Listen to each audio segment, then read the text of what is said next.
Comme président de la Maison des Artistes, je tiens d'abord à vous remercier tous d'être ici cet après-midi pour ce moment d'échange autour des arts et du sport organisé par la Maison des Artistes. En effet, durant cette journée, nous essaierons de montrer que l'entraînement et les apprentissages dans les arts et dans les sports ont des proximités et des correspondances. Nous tâcherons aussi de donner du sens au rapprochement de la règle et de l'émotion, en développant ce que disait Braque, « J'aime la règle qui corrige l'émotion », en ajoutant juste après, « J'aime l'émotion qui corrige la règle ». Cette sentence pourrait être un viatique partagé aussi bien pour le sportif que pour l'artiste.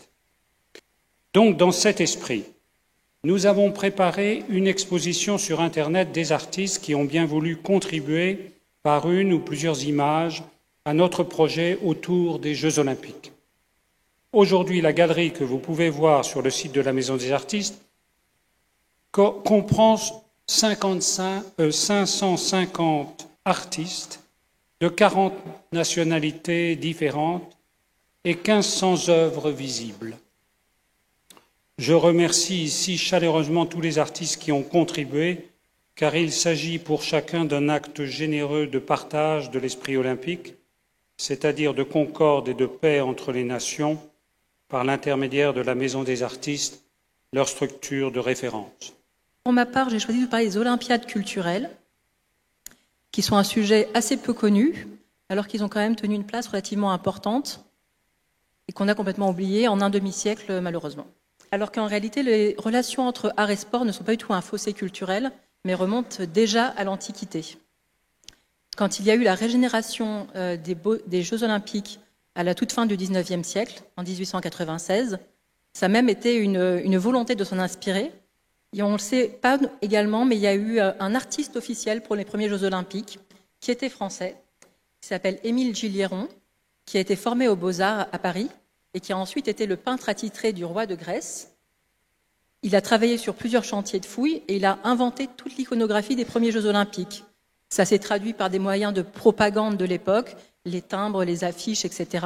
Il a aussi dessiné les premières récompenses qui ont été remises pour les premiers Jeux, qui sont aussi une invention du XIXe siècle, car à l'Antiquité, on n'offrait pas de récompenses, après en parler, mais plutôt des couronnes de laurier, etc. Ce projet de créer des Olympiades culturelles rentrait complètement dans la philosophie même de Coubertin, qui ne voulait pas des sportifs spécialisés, et ça renvoie à cette idéologie de l'amateurisme qui était en prise avec les Jeux, mais des hommes complets. Des hommes, puisqu'on sait très bien sa position face aux femmes, les femmes n'avaient pas leur place dans les Jeux Olympiques. Or, quand on se remet dans cette logique philosophique qui a présidé à la restauration des Jeux Olympiques, il semble complètement naturel que l'on ait des concours d'art. Ces auteurs du XIXe siècle, Zola, Maupassant, dans le courant naturaliste ou réaliste, qui vont nous proposer des scènes, et je pense à Zola, de bicyclette, voire de nage, et puis pour Maupassant, bien sûr, de canotage. Mais c'est extrêmement intéressant à étudier parce que finalement, ces œuvres nous donnent à lire les imaginaires d'une époque. Mais surtout, ce qui est intéressant avec Géo Charles, c'est qu'il va assister aux Jeux Olympiques de 1924 et que pour chaque épreuve, il va fournir un poème. On a des poèmes, donc ce texte s'appelle la 8e Olympiade, et on a des poèmes qui aujourd'hui n'ont pas perdu 100 ans après leur modernité. Donc on peut avoir accès à des comptes rendus poétiques des Jeux Olympiques de 1924 sous la plume de Géo Charles. La littérature à thématique sportive est une vraie littérature puissante depuis déjà très longtemps.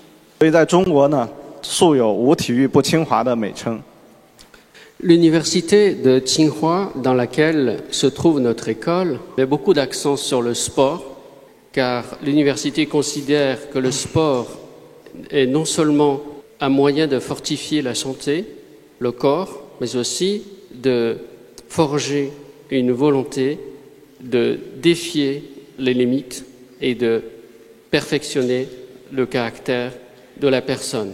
En 2021, j'ai demandé de créer le Centre des Arts Olympiques de l'Université de Tsinghua pour devenir le premier établissement de recherche sous la direction du CIO sur les arts. Dans le processus de développement de la civilisation humaine, j'attends beaucoup de pouvoir échanger plus en profondeur avec les milieux d'art, design et de sport dans le monde entier afin de développer ensemble les valeurs centrales des Jeux olympiques, l'excellence, l'amitié, le respect mutuel, la tolérance et la paix.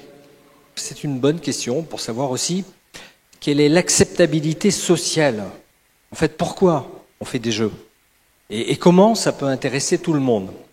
Et je pense que l'art, effectivement, peut aider.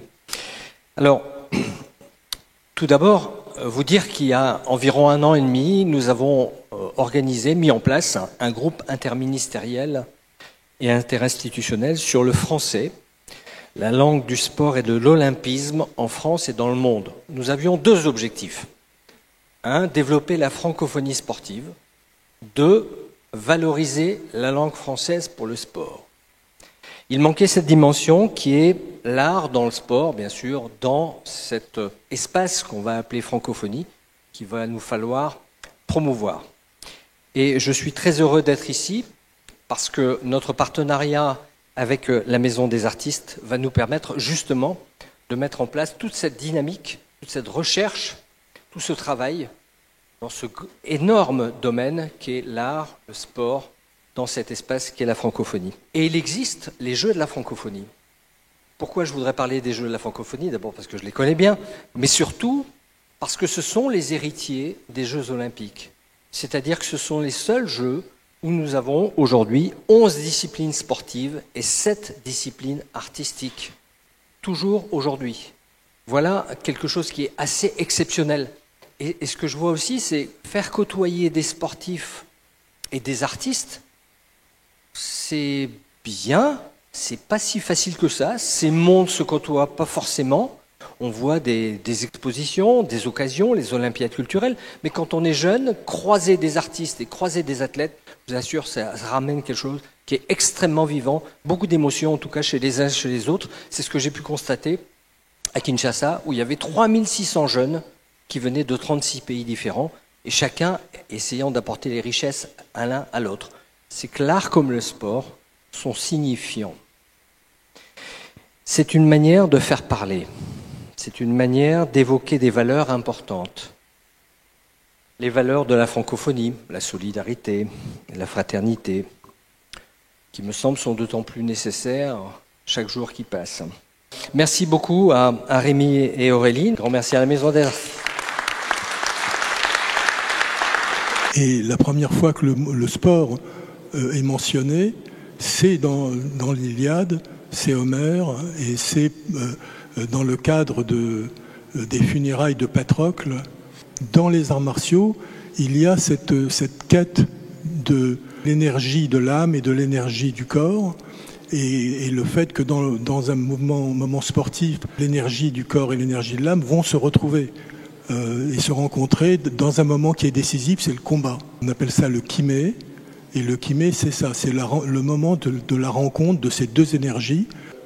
Travailler régulièrement le karaté, c'est travailler et comprendre les limites de soi-même, les limites de soi dans l'espace et les limites de soi dans un kata, dans une pratique sportive, dans un enchaînement sportif, et c'est comprendre les limites. Et l'apprentissage du dessin, l'apprentissage de la peinture, bien entendu, c'est comprendre que c'est un langage et comprendre que c'est un langage qui s'appuie sur des règles et des limites. Et je vous dirais simplement que, je ne vais pas être trop long, hein, excusez-moi, mais les limites, c'est le début de la proportion, c'est le début de l'harmonie. Et c'est d'abord les limites qu'il faut comprendre. Et quand on pratique le dessin d'après nature, d'après les maîtres, on a 2 choses comme dans le sport. Parce qu'il ne s'agit pas de domaine quantitatif, on n'est pas dans l'apprentissage universitaire, on n'est pas dans l'apprentissage quantitatif, on est dans un apprentissage qui est une initiation qualitative. On est dans une initiation qu'on peut comprendre en 5 minutes. Le sujet est simple. Si on vous dit l'une des plus belles disciplines dans le sport, c'est probablement le 100 mètres. Ça commence à un moment, ça finit à un autre, et c'est un sport extrêmement simple. Hein, un coup de pistolet et un coup de pistolet à la fin. Donc c'est vraiment très simple. Et c'est la quintessence de ce qu'est le sport. Et je pense que ce langage, on peut le comprendre en 5 minutes, mais il faut toute une vie pour l'appréhender véritablement. Ce qui compte le plus, c'est de pratiquer. Que ce soit des œuvres qui resteront ou qui ne resteront pas, finalement, qu'est-ce que ça a comme importance vis-à-vis de l'histoire de l'humanité? Mais ce qui compte le plus, c'est d'aimer et de comprendre que notre liberté, la liberté d'artiste, elle s'installe et elle se prévoit dans des limites et dans une règle. Et c'est grâce à cette règle, et à ces règles de proportion, d'harmonie, de composition, que l'on peut être libre. C'est en tout cas mon sentiment personnel. Merci. Dans un premier temps, il nous apparaît que les métiers liés à la création, je dirais les plus sensibles à l'éditorial, vont utiliser l'IA probablement comme une aide. Les métiers les plus technologiques, entre guillemets, que ce soit le montage, la prise de vue, la prise de son, eux vont être très impactés par l'IA et il faudra qu'ils intègrent l'IA à leurs travaux. Il y a une innovation qui est à la fois démocratique et en même temps dangereuse, et pour surmonter, je dirais, cet obstacle aujourd'hui, une politique de formation volontariste. Je crois que si on voulait véritablement affranchir le service public et donc la création derrière en matière d'audiovisuel, il faudrait probablement réfléchir à une association européenne et sortir du cadre français. Merci infiniment à tous. Et vous pourrez observer aussi les œuvres des 450 artistes sur cet écran et sur les 2 écrans qui sont situés au pied des escaliers de la salle Raoul Dufy. Merci pour votre présence en nombre et à bientôt. Ça répond à une attente que le musée avait depuis un moment, d'avoir l'occasion de tendre la main à tous ceux que vous voyez depuis tout à l'heure. Enfin, vous êtes très concentrés sur les débats, mais quand même, ils n'arrêtent pas de passer devant vous. Donc, ce sont ces fameux skateurs avec qui nous cohabitons. Et donc, on s'est dit que c'était quand même important de pouvoir un peu tendre la main à ce public qui ne franchit quasiment jamais les portes du musée. Et d'avoir un moment qui était un peu dédié à cette discipline, c'était bien. Et donc c'est pour ça qu'on avait fait en 2021 l'acquisition de Brown Bag, qu'on n'avait pas encore eu l'occasion de présenter. Et là, l'occasion des Jeux Olympiques était toute trouvée pour donner donc carte blanche à Harry Markopoulos, qui est photographe et cinéaste, mais qui est avant tout un documentariste de toutes les contre-cultures. Et en fait, parmi toutes ces contre-cultures, de la musique, des cultures LGBT, de toutes ces choses, il y a énormément de skate. Le skate est vraiment le fil rouge de sa carrière. Il l'a découvert en arrivant dans les années fin 80 à New York. Et en fait, il a suivi tous les kids, comme il les appelle. Ils sont tous des kids. Et d'ailleurs, il en a rencontré beaucoup au moment... Enfin, il y en a beaucoup qui apparaissent dans le film Kids de Larry Clark, qu'il connaissait aussi. Et dans les années 90, il arpentait les galeries. Il a rencontré Warhol, il a rencontré Basquiat, Keith Haring, Mapplethorpe, plein de très grands artistes qui étaient à cette époque-là étonnamment accessibles. Donc il a été assistant pour beaucoup d'entre eux. Vous allez d'ailleurs voir des photos de Basquiat dans l'exposition.